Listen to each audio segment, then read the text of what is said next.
So good morning, everybody. Thank you for taking the time to join us. And thank you, Jason and Nathan.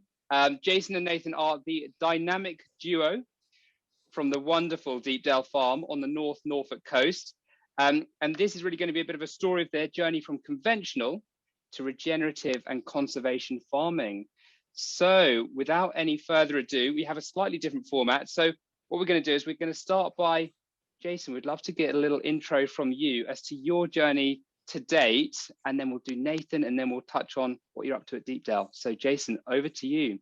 So yeah, basically I'm only son of an only son. There was a sort of weird unspoken expectation that I should take over Deepdale, but I ran away from my responsibilities and traveled all over and worked overseas for the UN, came back, and eventually it drew me in and dragged me back kicking and screaming.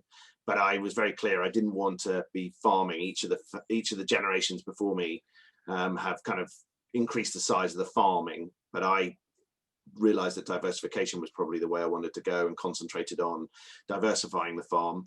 But then since losing my father in September 2019, it sort of hit me in the face that I needed to do things. Then we had massive flooding in January. Then we had the move towards elms, and then we had COVID, and all of those sorts of things have actually forced us to rethink the farm entirely for a whole heap of reasons.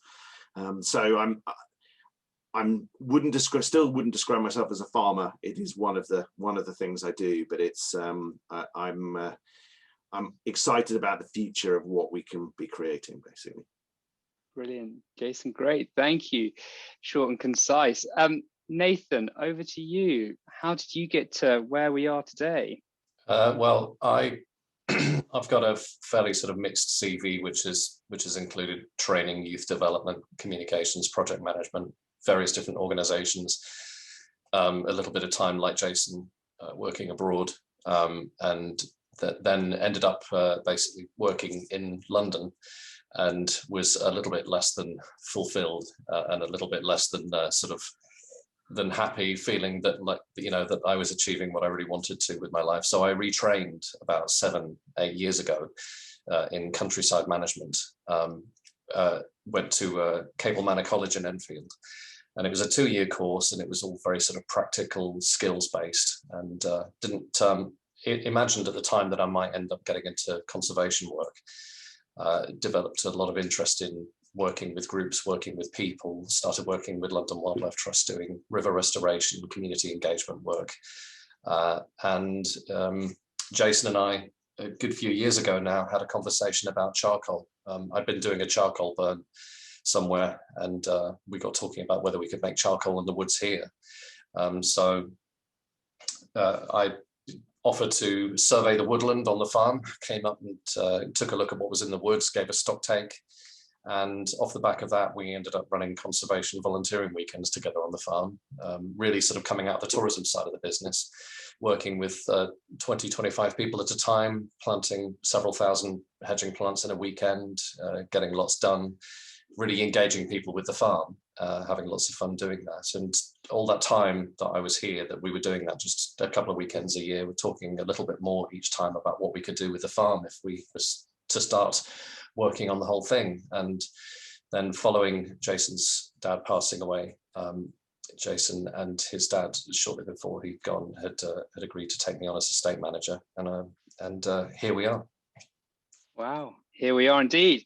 Very interesting, Nathan. And yeah, it sounds like a very nice organic journey for both of you to kind of get to this point. It sort of wasn't necessarily the design, but great to be where you are now. And in terms of what you're up to at Deepdale, because you are going through this massive transition from conventional into this sort of regenerative and conservation farming, and learning a lot of lessons on the way.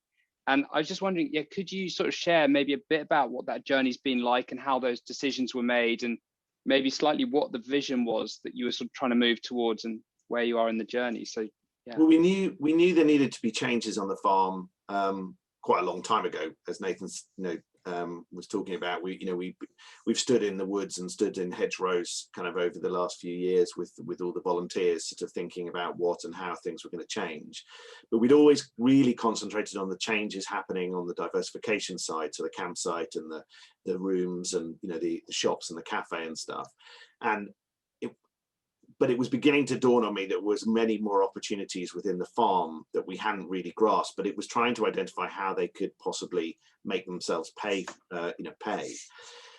And the woodland particularly, we've got 45 acres of woodland, and it was like, well, how do we make this, pay for itself? If we're going to spend lots of time and energy on this, how do we make it pay?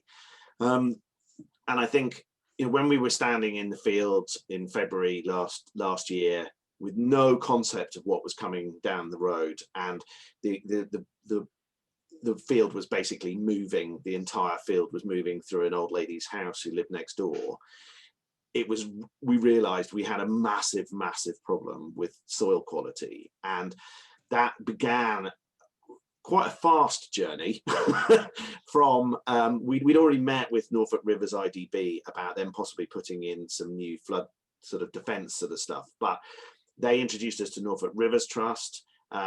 We'd already begun the process of talking to FWAG about some form of countryside stewardship. And what happened was that all of those sort of strands came together. Norfolk Rivers Trust were able to show us where our worst erosion points were on the farm. Norfolk Rivers IDB were able to talk to us about, sort of water movement. FWAG were able to talk to us about kind of how we could make countryside stewardship work for the farm. And what happened is we began to design a scheme that would fit all of those things together and basically allow us to use countryside stewardship to avoid the issues that we'd been having previously by cropping whole fields.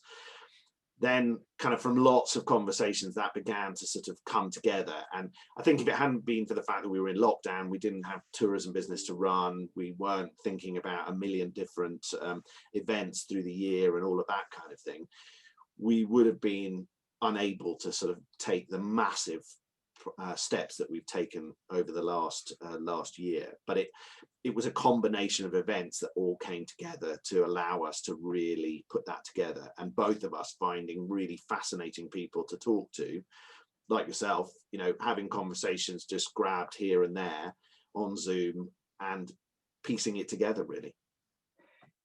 And so clearly there was a problem that you identified, not only on a physical level with fields moving through old ladies' houses, but also just, I guess, it wasn't aligning with your values as people as well. It sounds like you wanted to make this journey, you wanted to contribute, you wanted to kind of create a bit more of a dynamic system. So in terms of like the decision-making process and working with the likes of the Norfolk Rivers Trust and FWAG and whatnot, what other networks have you kind of really kind of absorbed yourselves into to kind of work out what you should do? Because obviously there's a lot more decisions to make still going forward. So yeah, maybe could you share a little bit about the networks you're a part of and how that's helping you form your thinking over what you might be investing in over the next few years? We found there have been a sort of a range of different sort of groups, networks, associations, real world and sort of more ephemeral, really. So we're part of the North Norfolk Coastal Group, which is a collection of landowners and farms with responsibility for the stretch of land basically running around the North Norfolk coast that we're a part of. There's the North Norfolk Landscape Partnership that Jake Fines is involved with out of Holcombe. We joined the Nature Friendly Farming Network, so we became aware of those organisations that are there. Found lots of really excellent information through the likes of agroecology. But then actually we've been conducting some incredible conversations and found masses and masses of useful information through. There are loads of farmers sharing what they're doing on social media, so we've been following a range of different people sharing what they're doing on social, and actually it's not just farmers, it's conservationists, it's soil scientists, it's everybody who's got an interest in this at some point, whether it's anything to do with species surveys through to looking at carbon capture in soils, through to hedgerow management. And this is local farmers who every so often we're in a position to sort of pick up the phone and basically say, let's meet up. And it's also farmers on the other side of the country and farmers internationally. And it's been a very rich and diverse network of people that we've been able to connect to.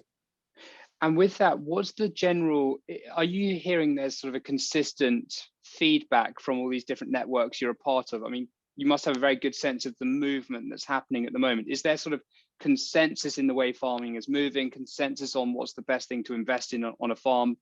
Yeah, what's the kind of general, what sort of things are you learning? I'm not sure there's a consensus yet. I think there's a distinct move towards regenerative farming in whatever format you call that. And I know there seems to be quite a lot of debate about whether, you know, all these different names for what in my mind kind of seem to be approximately the same thing, which is basically having much better soil quality and a much lower till so that we build all of the layers of soil. And I think different people have coined it with different names. For us, regenerative agriculture works, regenerative farming, but I don't really mind what the label is, but they're definitely sense. And I think the Holcomb Farming Conference, which was one of the last sort of social events we had before the first lockdown, basically, it was really interesting. The change in that meeting was moving dramatically away from sprays and chemicals to cover crops and that kind of thing. And I think that got us sort of thinking very early on in the process, and then that led as a kind of, you know, the rolling pebble that becomes a massive rolling boulder by the time, you know, we get further down the line. And so it just uncovered more and more things that we should be reading, more and more podcasts we should be listening to, more and more videos we should be watching, going all the way down, you know, through so many different organizations and so many different inputs that you kind of gather all that information. And the big thing that's really clear is that regenerative farming has to be about your own farm. You know, you can't do exactly what the next door neighbor does or the next door neighbor to that. You've got to do something that's absolutely tailor-made for your own farm. And you've got to have all of those different inputs so that you can pick and choose what's going to work on your farm. We, at the moment, don't have any livestock. So that means that the regenerative agriculture that we can do is very different to somebody who's got a herd of cows or got pigs or whatever else it happens to be. It's not to say that we wouldn't necessarily include livestock at some point in the process, but we've got to think quite carefully about, we have a 5-year rotation now, we're going into organic. We wouldn't necessarily, I would describe as being organic with a small o rather than organic with a large O. We will be certified. We are going through the thing with organic farmers and growers. But what we're doing is, we saw the process of organic farming being very useful for Deepdale to repair our soils. And one of the big key drivers for me of basically taking 260 hectares and saying, how do we farm this? Taking 100 hectares out into farming, 160 hectares into a countryside stewardship, was, how do I, with all of the changes that are coming down the road with BPS and ELMS and everything else, how do I pay the team and keep the lights on for the next 5 years while we wait to find out what ELMS is going to be? And the countryside stewardship scheme, by going into a really big scheme, took the gambling out of that process, because assuming we get our scheme passed in the end, we will be in the situation where that will bring in enough money to pay all of our regular bills and put us in a position where everything else we do is not so much of a gamble, because it's an additional extra that will hopefully give us a bit more experimental sort of bandwidth. That's in terms of, so that's obviously looking just at the revenue of the kind of enterprise. So CSS is really the backbone of the farming now, and then everything else essentially is bonuses around the outside. And what's the I know this is probably a question might not go anywhere, but in terms of with ELMS and kind of what you guys know and what you guys are preparing for and how you're thinking about it, what is it you're sort of, you've got the countryside stewardship, yes, what else are you doing that maybe will support you to demonstrate the delivery of public goods at Deepdale? What are you putting in place now that might put you in a better position for ELMS? Well, we've got we've had a volunteering program in for some time now, which is how I started working on the farm. And one of the things about having a tourism business on site is that we're quite good at crowd control. So as we open up the farm, you know, we're hopefully in a much better position to do a lot more in terms of engagement and education. That's a massive thing that I'm interested in, you know, from experience in the past of sort of training, youth development, community engagement. You had when there was a previous guest, I think it was John T was saying that there was a sort of an aspiration somehow to sort of bring people into the farm more. You know, a lot of people have an aspiration to sort of bring people into the farm more. We'd like to include people a lot more in what we're doing. So what we've done recently is we've signed up for Farmer Time, which is an education exchange program where basically we can have conversations with regular conversations with the school and talk about what we're doing. So, you know, engagement is going to be a very big part of the Elm package in the future, and hopefully we're in a really good position to do that. The farm traditionally has been sort of quite siloed off from the tourism business and the diversified business that we have here, but I think this is as much as anything else about what we can do cautiously and safely to open the farm up, and that's going to be a big thing. Yeah, sorry, Jason, over to you. One of the things we really hoped to do was put more permissive access onto the farm. Of course, the new stewardship scheme doesn't include that. We used to have stewardship walks, I think. So now we're in conversations with County Council and FWAG about ways that we could, you know, sort of have those going forward. We want the volunteering program to really grow. This last year has not made that very difficult, but we've got pretty good ideas of how we're going to develop that. We already, and then we love, you know, the two of us both love taking people around the farm and showing them around. So we want to do not just sort of things like Open Farm Sunday, but we want to do significant other sort of access for people, running anything from sort of guided walks to, you know, 5K runs on the farm or whatever else it happens to be. So there's a lot of stuff that's developing and bubbling away, and we do our sort of we always make sure we do farm chat on our Deepdale podcast, which we put out monthly, which gives Nathan and I a chance just to explain where we are with the farm and the process we're taking, to explain to people what we do. We do, you know, quite a lot of YouTube videos, and we do as many other things as we can to engage in times where we can't really have that many people on the farm right now. But that's all helping us kind of gather our story and work out. And it also actually, when you explain what you're doing to somebody else, whether it's on a video, a Zoom or whatever, you actually begin to piece it all together in your own brain as well. So it's an incredibly useful process to help you kind of get your head around what it is you're doing. And so there's this with the digital engagement that's happening on that level, because we've talked before about the communities that you engage, and there's obviously different levels of communities. There's the immediate community in the vicinity, then there's kind of the tourism business community, and I guess you've also got the online community as well. In terms of, and Jason, you were saying this before we started, so there's obviously inside those communities, there's obviously give and take, right? There's lots that you can learn and absorb from them, and there's a lot that you have to contribute, or but you can contribute back into them. I mean, would you have any advice for anyone that's sort of how to really partake in these communities to give yourself the best chance of success? Because I think that's almost what we're pointing at.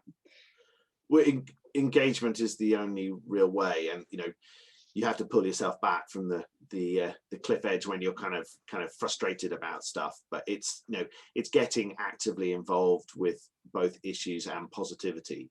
We always try and make sure that any events we run, you know, there are tickets available, local people could come to those, where we're dealing with lots of problems with Anglian Water and their sewage system at the moment, which runs all along the coast. And so we're proactively being involved with that and trying to get involved with that, so that there is a community to try and sort that problem in, and it's inviting everybody. When we run an event, everybody is welcome. We'd love more local people to come and join that, so we'll put stuff in the local parish news to tell people about what we're doing, but we'll also post it on our Facebook page, and our Facebook page probably has significantly more impact much further afield, whereas the parish news has a lot of impact on the doorstep. So it's trying to make sure that you're welcoming to all of the above, and that you don't have to be in your motorhome staying on the campsite to be proactively involved with the farm. And we have a few local people that join us for the conservation events that we run and things like that, and so that's a lovely kind of interconnection. There's been an interesting thing about the last year, I think, which is that all the lockdowns, the COVID-19 situation has forced a lot of people to have their conversations online, and we're quite comfortable with that. We're fairly happy with the tech, and we're very happy to do all that engagement. But actually, really looking forward to returning to a more of an analog way of being, and actually, if we bring it back to talking about farming. Looking forward to field walks. The last field walk that we had was, I think, February last year at Mill Farm with Duncan McGregor, looking at hedgerows. And you can learn a phenomenal amount just walking around and talking with other people face to face. And all of these things are going to have to fit together. And our sense is that the community that we have around the farm is a community of people who are distributed geographically around the UK and elsewhere, as well as the people more locally. And it's a really nice mix to be able to communicate with all these people. Part of the thing, I think, for us being a tourism business, is that we have that community of people who come and stay with us. They remain interested when they go away as well. Yeah, I think, what I kind of really get is also in terms of the transition phase that you're going through, how important the community has been as a part of that, as you kind of touched on. One of the things that Nathan, you were mentioning before is this maybe need to become comfortable with being uncomfortable through this transition. And it feels like you guys are learning a huge amount, obviously playing around with a lot of new ideas, engaging in a lot of new ideas. Is there anything you can share about kind of how you are, or anything to share about that process of becoming comfortable with being uncomfortable through this transition phase? Well, we've had a quite a hard reset on the farm, which is due to there's various different circumstances that have led to that. And that really, last year was, that there were lots of decisions made in a very short amount of time. I think none of which hopefully Jason and I regret. But this is against the background of the situation with Brexit and COVID and BPS, payments now reducing, and ELMS coming along, and the various different pilots. And the analogy that I've used before is that there is a little bit of a feeling of it's not just trying to change the wheels on the cart, it's actually trying to change the wheels on the cart when the horse has already started bolting down the hill. And I think the thing that we're finding now is that there are various different bits of information that we're grabbing onto as we go, and various decision points that we have. But fundamentally, I think we have to acknowledge that for the next for the duration of this stewardship agreement, however it ends up, certainly for the next 5 years, there's no point at which we get to really stand still and say things are now predictable and safe. There is so much that's unknown, and even down to the way that the ELMS scheme is now being co-created in plain sight. Fortunately, DEFRA so far through Janet Hughes and the Future Farming team are being quite open and honest about what they're sharing. That fundamentally we'll have to be comfortable with being uncomfortable for a while, and we'll have to find moments of stability wherever we can, which is even just standing on the edge of a field looking at a crop and saying, okay, that's cool, we've got this. And it's not necessarily a bad thing. It's just not a safe thing, and it's not an easy thing. I think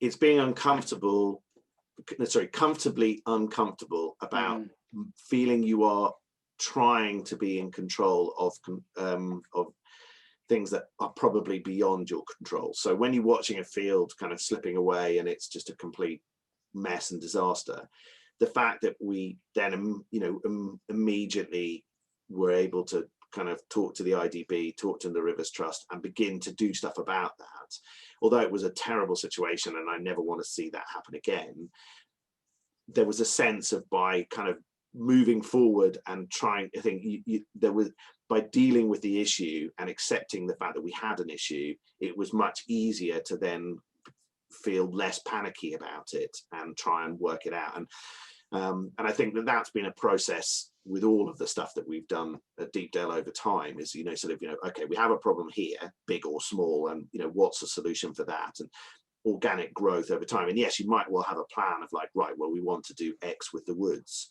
but actually don't want to rush into that because we want to try this or try that and do the next thing. But this last year, we have made massive steps. Simply, I think they were probably mulling away in the back of the brain for a lot longer than I thought. Plus, a whole bunch of, the perfect storm came together in every way, and that included 3 massive storms in 10 days, and everything else. So it just put it all together and allowed us to do that. And there was, I see there's a question on the Q&A about sort of, why did we go so diversely for that information? Well, quite frankly, we knew we had a problem. We knew we needed to find a solution. And I was really happy to talk with anybody. So Ed and Zach from Norfolk Rivers Trust, they were really happy to sit down and talk to us about ways to mitigate this problem. And I couldn't put my head in my hands and say, oh no, we don't have a problem about flooding, because it was very clear, and we were talking to insurance companies. So therefore, it was not a difficult decision to be able to have that conversation with people like Norfolk Rivers IDB, and the fact that they were coming up with sensible solutions and wanted to work in partnership with us to come up with solutions for Deepdale meant that I was all ears and really happy to talk to them at every stage. Just to extend that answer to do with Norfolk Rivers Trust, we were engaging specifically with a team within Norfolk Rivers Trust, which is the water sensitive farming team.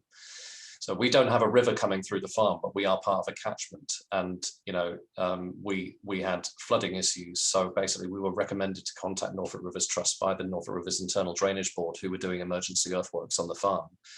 Ed and Zach in the water sensitive farming team specifically are providing advice aimed at farmers in relation to water management. And, we've had recently, and a few appealing for a sort of a much more extensive sort of integrated water management strategy. And it's actually early engagement that we were able to get through an organization like that gave us some really sound recommendations with an understanding of farming. That was why that was so critical to us.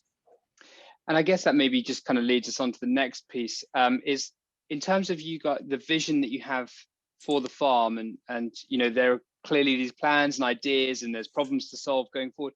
What really is the vision for Deepdale? Like, what do you guys see with everything you have? Where would you love to take it? How would you love to tell that story? Yeah, what is the vision for the farm? It's difficult because it's sort of, it changes and edits, but I think, it's got to be a profit-making business that looks at conservation seriously, and I think we, with all the sort of stuff that we've been watching about, the David Attenborough stuff and all the stuff we've been listening to, I've kind of put the challenge to Nathan on the farming side and Chris, my business partner, on the tourism side, that really by 2025 we want to be carbon negative on the farm. Not just carbon neutral, but carbon negative. We're only going to deal with climate change by all becoming carbon negative. And so the big thing for me now is to understand what we can do to reduce our carbon, and also how could we understand, what can we understand about what sort of carbon capture we could do within the farm. We've got crappy soils now. We'll hopefully have really amazing soils by the time we've finished this 5-year stewardship scheme and the transition to organic.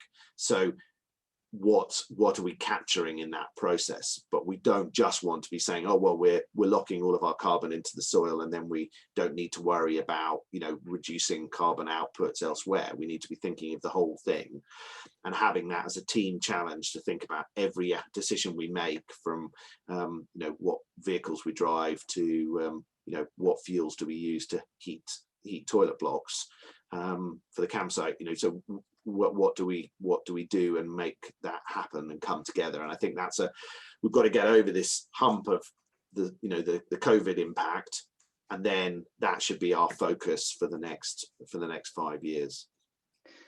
Perfect, great, thank you, Jason. So moving on to the next section now, what advice would you have? So we obviously have our 90-acre family farm down here, just south of Guildford in Surrey. And what advice would you have for the likes of us or other farms that are looking to make a transition? Is there sort of any practical steps that you guys would share just to help that journey and that transition? Who wants to go?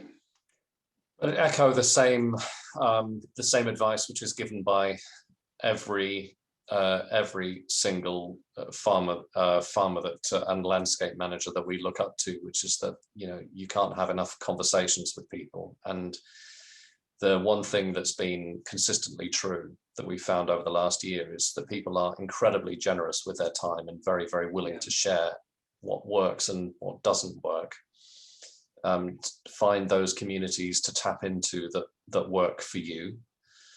And to continue to have those conversations to sound people out.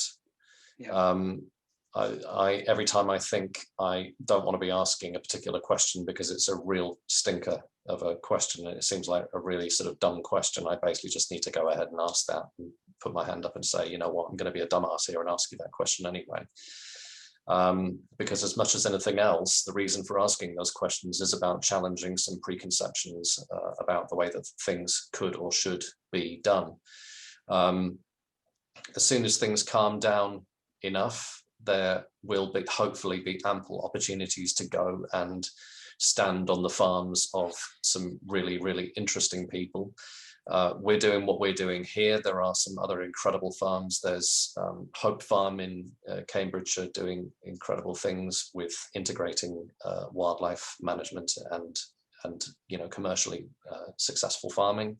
There's George Young at Fobbing Farm down in Essex, and there are going to be lessons even from a farm at a much larger scale that you can be applying sort of even at the scale of a 90-acre farm. So I think that's the main thing, is keep talking and share that support and share the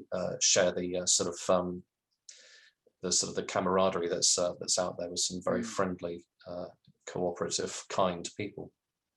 Awesome, thank you, Nathan. Jason, have you any thoughts to add to that? Yeah, I think you can't underestimate how important it is just to keep listening to other people and talking to people, and you know, ideas will generate and develop, and there's a way and means for every farm to make its way in this, and we started from the process of thinking, how do we take out the bits of land that are unproductive, and that became something significantly bigger as we move forward. But that came out of all of the conversations and piecing all that together. And what I think, because of COVID and everybody being at home, you know, it actually was much quicker to go through that process. You know, probably in 3 months we had as many conversations as we would have had in 3 years, really. Brilliant. So just keep talking, keep listening, keep sharing. Amazing, and everything should come together, hopefully. Brilliant. Thank you, guys. Okay, great. Next question is, what are your thoughts? Like, how could, you know, with everything the UK is going through at the moment, what could we put in place, or what do we need to put in place that would help elevate the UK and really help the UK become a case study for the rest of the world as to how land can and should be managed? Have you got any thoughts on that? Pure and simple, understanding carbon capture of farm soil. Yeah. That I feel is the number one priority. There are clearly lots of really good resources for understanding the carbon capture of planting trees, but by massively improving our soil, I would love there to be some fabulous case studies and some real positive input from the NFU and CLA on how we understand the impact of massively improving our soil quality. Yeah, amazing, Jason, brilliant, thank you. Nathan? For me, it's about, first of all, disentangling ourselves from the current frustrations of the bureaucracy around engaging with the RPA and BPS and the current conventional way of doing things. Engaging with DEFRA and with ELMS and with the thing that's coming next through from local nature recovery, through the sustainable farming incentive, and through landscape nature recovery, through understanding the breakdown and the roles of all of these, the stakeholders that you need to be working with, and sort of building a model for that which is credible and genuinely is sustainable. Which actually does manage to successfully balance farming. So I think that's the thing. It's just sort of wrestling that into shape and holding the appropriate people's feet to the fire for the next few years to get a system that really works for farms and for landscape management. And Nathan, what do you think in terms of the process of that engagement? Do you think more farmer engagement groups, or like how would you see that practically working so we can co-design ELMS to be as effective as we can? Well, so fortunately there are some people who are who appear to be very open and receptive to ideas and who are asking questions at the moment.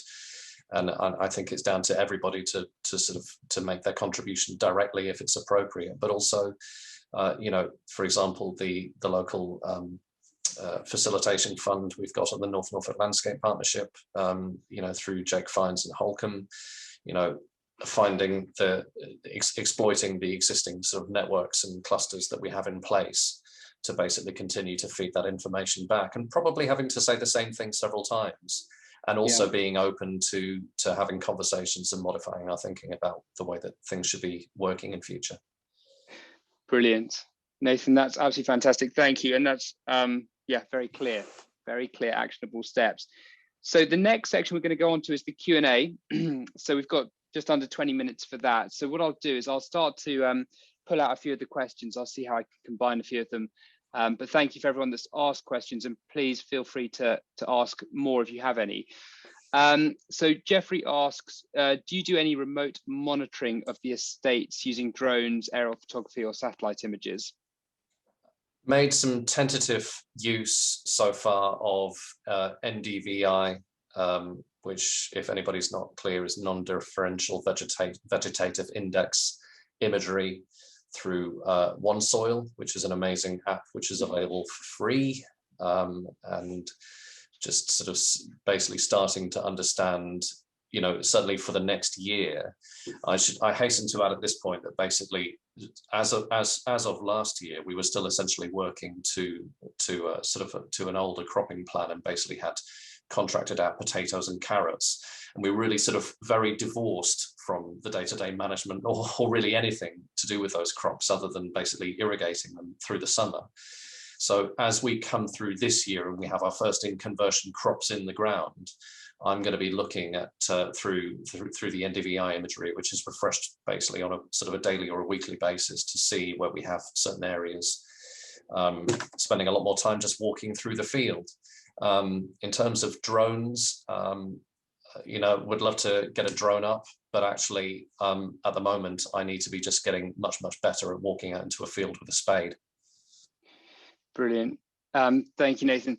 We're doing some soil testing. Sorry, we're doing some soil testing. We've done some just to sort of see where we're doing, and we're doing more around the fields, just so we've got kind of a good baseline of sort of what our soils look like. Which there's a question from Barry which is related to this. So we have actually gone through. We've done some fairly extensive soil testing, for example, looking at our carbon nitrogen ratio, and actually having an explanation, basically laid out for us as to the benefit of understanding why we need to maintain a good CN ratio. And we're going ahead and doing tests over an additional 10 fields, so that we will have a sort of a baseline that we've set now, and we can come back and do another suite of tests in a certain number of years to sort of see, for example, soil organic matter at the moment on the farm is about 2%, which is not fantastic by any means. We would expect to have at least 5, but then again, the caveat that's attached to that is for our sandy loam soil, it's not as terrible as all that. Now, obviously, we do want to improve that significantly. So yeah, that is something that's ongoing. Brilliant. So next question from Paul. Do you think your location helps getting volunteers to come in, or is it more the vision and I guess brand of Deepdale that helps you get people to come in and join you?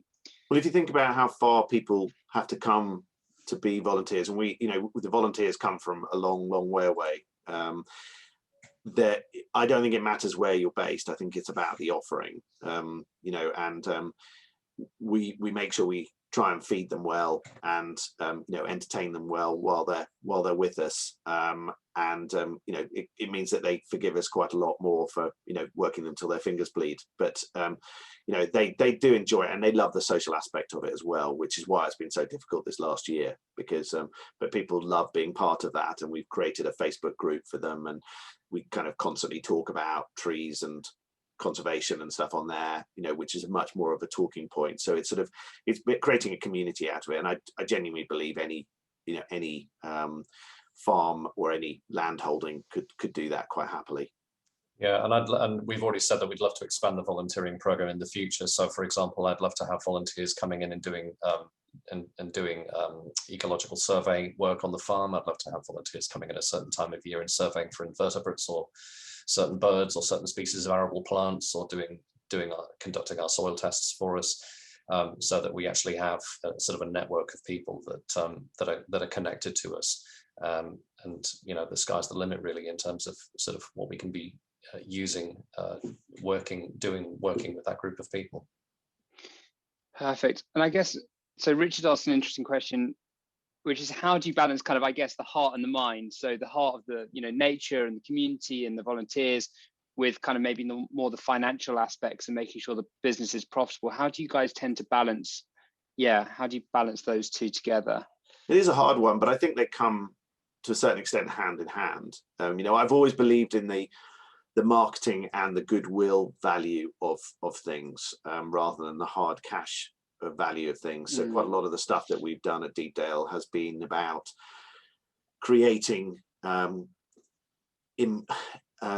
interaction with community, be that local or distant, and no, it doesn't pay directly for Nathan and I to be standing in a field and making a YouTube video or creating the Deepdale podcast. But what it does do is it gives a lot of more engagement, which builds a relationship with Deepdale, so people have a longevity of relationship with what we're doing. And what's been really interesting is that we've been doing that for a long time from the tourism point of view, but we haven't been doing that for very long for the farm point of view. The farm has sort of stood separately. It's more been kind of the landlord of the diversifications. And so because Nathan enjoys it as well, it's been much easier for the two of us to be putting together stuff and making that community. And rather than having a podcast about the tourism business or about the shops or whatever, what we've done is we've done the Deepdale podcast, which has a bit of farm chats and chats about the music that we love, the books we love, things to see on the North Norfolk coast, all that sort of stuff. We put that all together, so the farming becomes a part of the story of the whole of Deepdale rather than being a standalone thing. And that for me is really important. I think it's more than a marketing thing. As part of an organic system, it's the stuff that we're doing in terms of supporting biodiversity and nature on the farm is integrated as a part of the farm, and it should ultimately be paying us. So we've put beetle banks we've put 3 beetle banks into a couple of our fields recently. We have more beetle banks to put in this year. That is an integrated pest management feature, which is providing nesting space for ground nesting birds, and it's providing a home for pollinators, but it is also providing a biological corridor extending out through past cropped plots so that predatory beetles can go out into crops and basically clear up pests that we have, because we no longer have the bag and the bottle to go to for control of those pests. If we restore our hedgerows, we have massively more sort of space for biodiversity for a range of different pollinating birds that are performing all sorts of different functions for us, which extend from the beauty and the enjoyment of being on the farm, and this being a healthy place to be, which in itself has economic benefits in terms of reduced sickness and reduced sort of, you know, time lost there, right through to the benefits that it had, that, you know, that these features have as part of the farming system. And so we do have to look at them that way as well. Great, thank you, Nathan. So next question is, how do you run your events? Do you run them as JVs with other people, or yeah, how do you run the events? It's a real mixture. So the festival is in-house. The vast majority of it's in-house, although we bring in external caterers, external stalls. We work with our wonderful friend Tim, who does you know, arranges the sound systems, that kind of thing, and of course all the bands and stuff are from all over, which is a collection of primarily Chris's wonderful work on finding all these incredible bands, and with occasional input from others who say, oh, I really recommend this. The Christmas market, Estelle, our wonderful administrator PA, organises a massive proportion of that, and we bring in sort of external marquees, and then we manage all of the choices of stalls and everything else.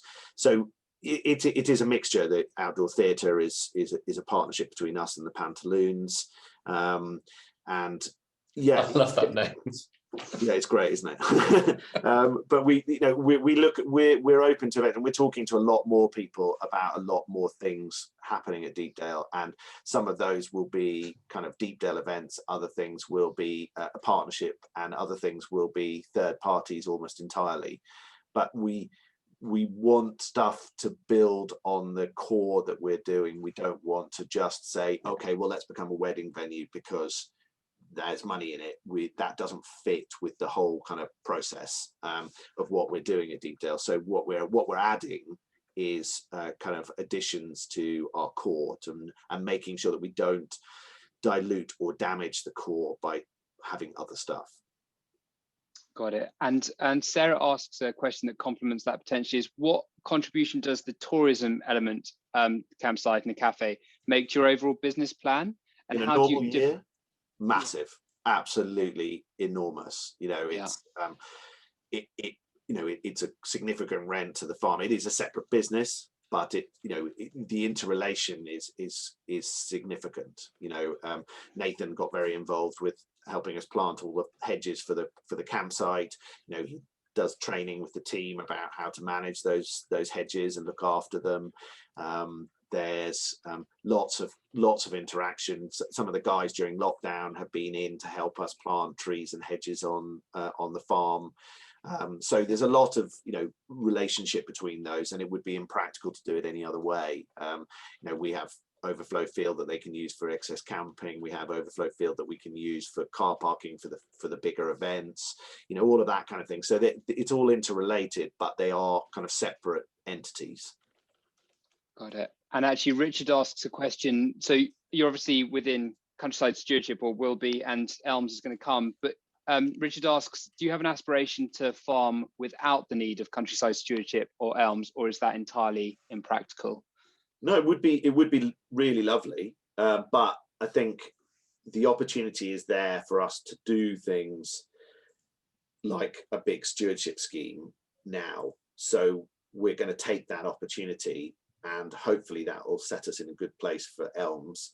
But until we know more about whether we're going to be eligible for Elms in some shape or form, at which point we may have to change our direction. But my hope is that by making the big direction change that we've made now, and all of the additional extras we bring into the farm in all sorts of different ways, that we will be less and less reliant on there needing to be anything external. But if the tap is switched off immediately, then we would have to think very carefully about the steps that we took with Deepdale and the costs of those. Got it. Neil asks a question that maybe can go on to that as well, is in terms of nature-based solutions for natural flood management and multi-use of wetlands, how do you plan to do that? So in terms of some of those negative externalities or whatever you want to call them, how do you plan to incorporate some of those into the plan? And again, could that be part of your financial model, natural capital payments from XYZ, whoever? How do you see those sort of things playing into your business plans? Well, we have, there's actually an earlier question from Neil about potatoes and sugary carrots as cash crops. Now, the interesting thing is that basically for this farm, we have actually now removed all root crops from the rotation. So our rotation is clover for a fertility building clover lay for 2 years, followed by a cereal, followed by a legume, followed by a cereal, and then back to clover for 2 years. We've taken root crops out of our rotation because they have had a fairly disastrous effect on our farm and on our soil through sort of a combination of husbandry issues on the part of the growers leasing our land, to destoning, to the sort of the inversion tillage and all the sort of the disruption that's caused, with a rather absurd situation where we even still have carrots on the farm this January, and carrots were harvested in January, leaving us completely open to soil erosion and losing tons of soil off the fields. Now, we have had to make that decision for this farm. Now, we understand that, for example, the farm manager at Holcombe has a sort of a slightly different attitude towards, for example, potato growing, and Holcombe Emerald are finding ways to grow potatoes which can be more sustainable on our soils. When it comes to the sort of the flood management sort of issues, we have an ongoing relationship with Norfolk Rivers Trust. We would be sort of making a sort of a risk assessment with any crop that we grew on the farm in the future, but we would be factoring in into our plans in future further things that we might be doing to further reduce flood risk and erosion risk, which will include agroforestry. And we're also, as part of the Norfolk coastal group, there is an aspiration for that group basically to look at reversion of land north of the coast road, handing it over entirely to nature ultimately, i.e., managing it for wildlife and for biodiversity. And it may well be that we have land north of the coast road, and we might think about that. We have to think about that, how that's financially sustainable and how that works with abstraction rights that we've got for irrigation water, which is currently a very important asset for the farm. Yeah, the short answer is it's ongoing. Got it. And there's a couple of questions to maybe combine slightly here. One of which is, after the countryside stewardship is done, are you going to increase your cropped area? And that may be slightly connected to the question on how can you, or what can other farmers who are looking to make a transition from conventional to natural capital, how do you see that working? So maybe taking land out of countryside stewardship, growing arable production, if that's what you want to do, and how can that kind of be supported by natural capital payments potentially? The honest answer is I don't know the answer to what we're going to be doing in 5 years' time. I genuinely don't know. I know that we have stewardship money for 5 years. We know that the BPS is disappearing over that time, and I just don't know, because I don't know what will be available in 5 years' time. So I've had to sort of think about what guarantees can I get for how long going forward, and that was the stewardship scheme. We've got 260 hectares. 160 hectares are in stewardship, or will hopefully be in stewardship, and 100 hectares will be farmed in 5-hectare plots. So we've got 20 plots. That allows us, with a 5-year rotation, to have 4 plots in each year of the rotation. And the rotation that Nathan just explained. I genuinely don't know whether we will stick with the plots that we have in countryside stewardship in something similar in 5 years' time, and I don't think anybody has a crystal ball that can tell us that. And I'm not saying one way or the other what we would do. What we haven't done is we haven't put land into schemes that can't be reverted at some point if we wanted to. So with one of the first thoughts on our reclaimed marshland was, oh, turn it into wetland. And for a number of reasons, including the irrigation that Nathan mentioned, we didn't go down that route. We are looking at alternatives for that. We will see. There is so much uncertainty, and one of the key reasons why we went into the big stewardship scheme was to give us some form of certainty for the next 5 years, and we will just have to wait and see what happens. This comes back to the being sort of comfortable with being uncomfortable thing, and sort of modifications that we need to make on the farm. We have a plan at the moment, which we've drawn up for the mid-tier agreement, which takes 100 hectares and puts it into these cropped plots. We already know, for example, that we'll have to adjust plots because we are attempting to crop certain parts of fields that are not very good quality. And it's, for example, the majority of the farm at the moment is going to be going into, or a lot of the farm will be going into features for pollinators. We could, for example, in terms of carbon sequestration, be accomplishing a great deal by grazing, more of the farm. But at the moment we don't have animals. So the thing that we've done about that is we're open to the possibility of livestock on the farm. So we signed up to Liz Jennifer's carbon dating list, and we've had a conversation with a livestock farmer who's very close to us about the possibility of bringing his livestock onto the farm. Brilliant. A lot of uncertainty in the future, but a lot of opportunity as well.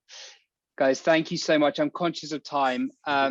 This has unsurprisingly been a fascinating conversation, and there's probably plenty more hours of conversation to have. But thank you so much for everything you shared today. It's been unbelievably helpful for me, and I'm sure everyone else out there. So yeah, thank you so much for taking the time to join us this morning.